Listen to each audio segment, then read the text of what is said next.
다음은 이어서 제7회 신행수기 공모전에서 중앙신도 회장상을 수상한 지조 이경란 거사님의 신행수기를 만나보겠습니다. 지조 이경란 거사님은 뇌병변 장애가 있는 장애인 불자입니다. 지금 장애인 불교단체 보리수 아래에서 활동을 하고 계시는데요. 보리수 아래는 2005년에 결성된 장애인을 위한 불자 단체입니다. 활발한 문화 교류를 통해서 부처님의 가르침에 가까이 다가가고 있고, 또한 사찰에서 장애인 불자들의 인식에 대해 개선하는 데 큰 공헌을 하고 있습니다. 그런 지금 지조 이경란 거사님의 신행수기 화면으로 만나보겠습니다.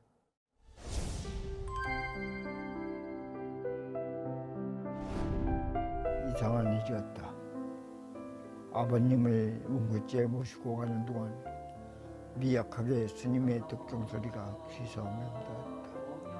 화장을 마치고 낙골당에 앉히기까지 귓가를 맴돌았다. 사실 나는 뇌병변 장애인이다. 출생 시 난산으로 인해 머리에 압력을 받아 장애가 생겼다. 성인이 되고 내가 할 수 있는 일을 찾기 시작하니 움직이면 움직일수록 결과는 큰 상처가 되어 가슴속에 엉어리가 되어 쌓여갔다. 그저 집안에 앉아 관세모살하며 연부라는 것이 나로서는 최선이며 전부였다. 그 무렵 오랜 교분을 갖고 있던 최명숙 씨와 청량사 주지스님의 도움을 받아 보리수아리라는 이름의 장애인 불자 모임이 결성됐다. 크고 작은 어려움이 있었지만 우리 회원들은 꾸준하게 사찰을 방문하고, 비록 긴 거리는 아니었지만 스님과 처음으로 함께했던 삼보일배는 가슴 밑바닥에서 솟아오르는 알 수 없는 눈물을 선사했다. 스님을 초청해 법문을 들었으며 자작시 발표와 같은 활동을 해나갔다. 그렇게 다양한 행사를 꾸준히 해오면서 많은 이들의 바람이던 조계종 장애인 접복단이 발족됐고, 그 기념적인 자리에서 나는 축지를 낭송하는 영광을 안았다. 아버님은 다행히도 주무시는 듯 편안한 모습으로 세상을 떠나셨다. 그때 나는 지장보살님 감사합니다, 고맙습니다를 되뇌며 지장보살을 염하고 있었다. 아버님 죽음 앞에 감사하다는 나의 말이 내 가슴을 치지만 그래도 나는 계속해서 지장보살을 되뇌었다. 이제 내게는 95 되신 어머님만이 계신다. 지난날 누군가 나에게 이런 말을 했다. 부모님이 당신 걱정 때문에 쉽게 돌아가시지 않으실 것 같다. 그 말은 내 가슴을 누르는 큰 바위덩어리가 되곤 했다. 이제는 당당한 자식으로 어머니께 시를 바친다.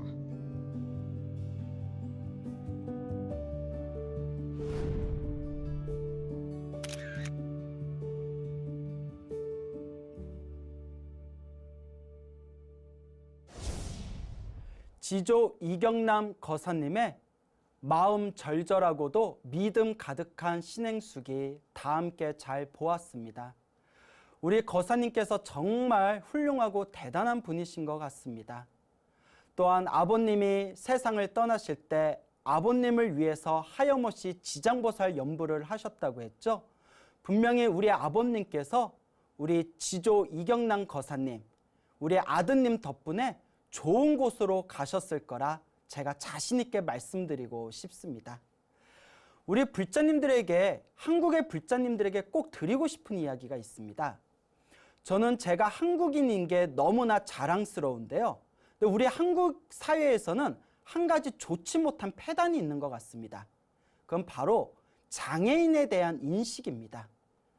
실제로 제 주변에도 장애인 가족을 두신 가족분들이 있는데요. 의외로 한국에서는 장애인에 대해서 좋지 못한 눈초리를 보낼 때가 많아서 심적으로 힘들었다고 합니다. 왜 그런 걸까요? 과연 우리가 뭐가 잘난 게 있어서 우리 주변에 있는 몸이 불편하신 분들한테 그렇게 무시하는 마음을 갖는 걸까요? 이것이야말로 생각으로, 마음으로 악업을 짓는 것입니다. 물론 이 방송을 보고 계시는 우리 불자 여러분들은 절대 그런 일 없으시겠죠? 절대 그래서는 안 됩니다.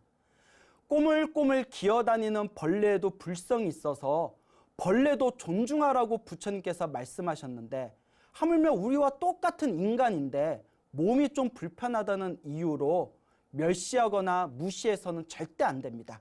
그게 악업을 짓는 겁니다.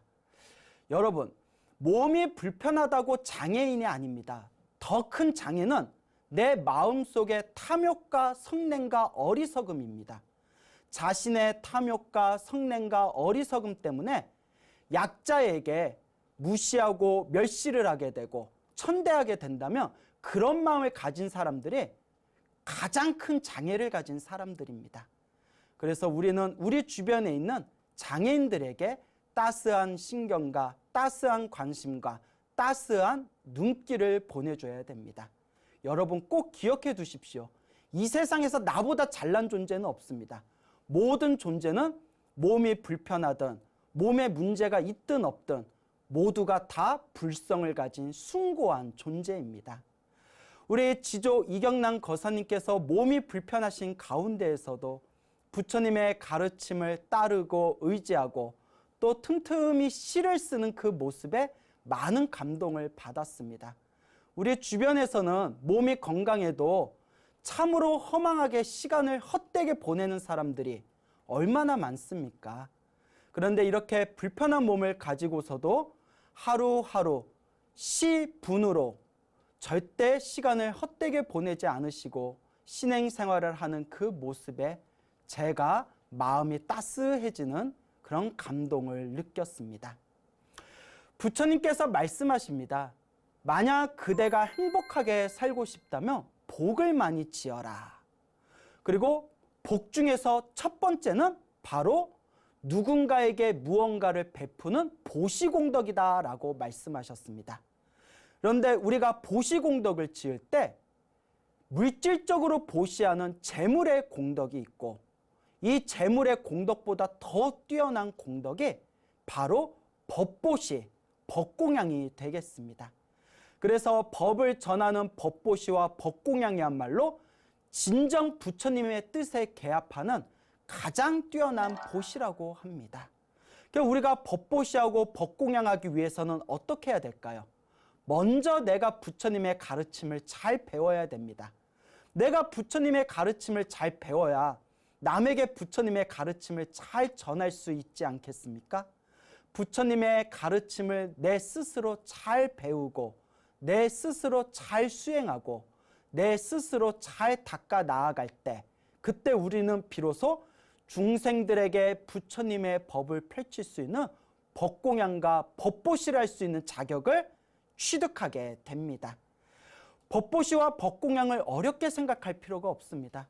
우리 보리수 아래라는 단체처럼 그저 마음을 내고 조금씩이라도 자기가 가지고 있는 상황에서 자기가 처해져 있는 상황에서 조금만큼이라도 부처님의 법을 전하겠다는 그 마음이 바로 진정한 의미의 법공양이요 진정한 의미의 법보시가 아니겠습니까?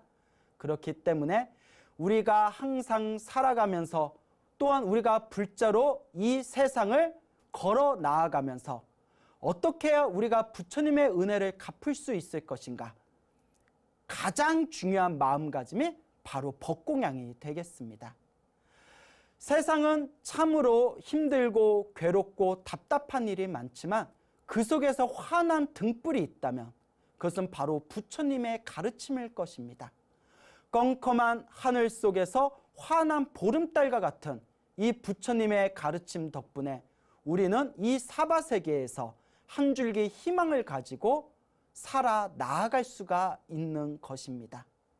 아무리 힘들고 괴롭고 답답하더라도 그 모든 것이 내가 지은 업이요 내가 이번 생에 닦아야 할 숙제라는 것을 있는 그대로 꿰뚫어보고 명확하게 바라보면서 나의 삶을 잘 닦아 나간다면 분명히 우리의 삶은 점점 아름답게 변화되어져 갈 것입니다. 부처님의 가르침은 너무나 위대합니다. 이 세상에 얼마나 수많은 사람들이 부처님의 가르침을 의지하고 부처님의 가르침을 믿으면서 마음의 행복을 얼마나 많이 얻었던가. 저도 때때로 이런 생각을 해봅니다. 지금 머리 깎고 스님이 되었지만 가끔 스님들 사이에서 차를 마시면서 내가 부처님 가르침을 만나지 않았더라면 사회에서 내가 얼마나 사고치고 당했을까, 그런 우스갯소리를 하기도 합니다. 하지만 진심입니다. 정말 저는 이번 생에 부처님의 가르침을 만난 것이 너무나 행복이다, 부처님의 가르침을 만난 것이 너무나 다행이다라는 마음이 항상 있습니다.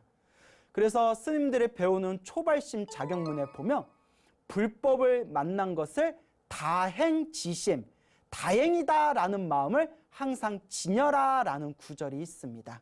우리 불자 여러분, 지금 BBS 방송을 시청하고 계시는 우리 불자 여러분들께서도 과연 부처님의 가르침을 만난 것이 다행이다라고 생각하고 계십니까? 우리 지조 이경남 거사님께서도 사실 몸에 장애가 있으면서 세상을 살아갈 때 얼마나 답답하고 얼마나 마음이 힘들었겠습니까? 하지만 화면을 통해서 우리가 이경남 거사님의 얼굴을 보았을 때 얼마나 얼굴이 환하고 얼마나 얼굴이 맑아 보입니까? 바로 그게 부처님의 가피가 아니겠습니까? 부처님을 의지하고 힘들고 괴롭고 답답할 때 하염없이 관세음보살을 부르고, 아버님이 세상을 떠나셨을 때 하염없이 지장보살을 부릅니다. 이와 같이 부처님의 가르침을 의지하고 부처님의 가르침을 받들고 부처님의 길을 닦아 나아가는 그 모습이 정말 불자로서의 진정한 모습이 아니겠는가, 다시 한번 되새겨 봅니다. 여러분, 이번 생에 사람으로 태어나 불법을 만난 것은 참으로 희유하고도 기적 같은 일이라고 했습니다. 지금 몸 건강할 때, 지금 우리 목숨이 온전히 남아있을 때 한시라도 급하다는 마음을 가지시고 열심히 불법을 닦아 나아가시기 바랍니다. 항상 부처님 가피가 우리와 함께할 것입니다.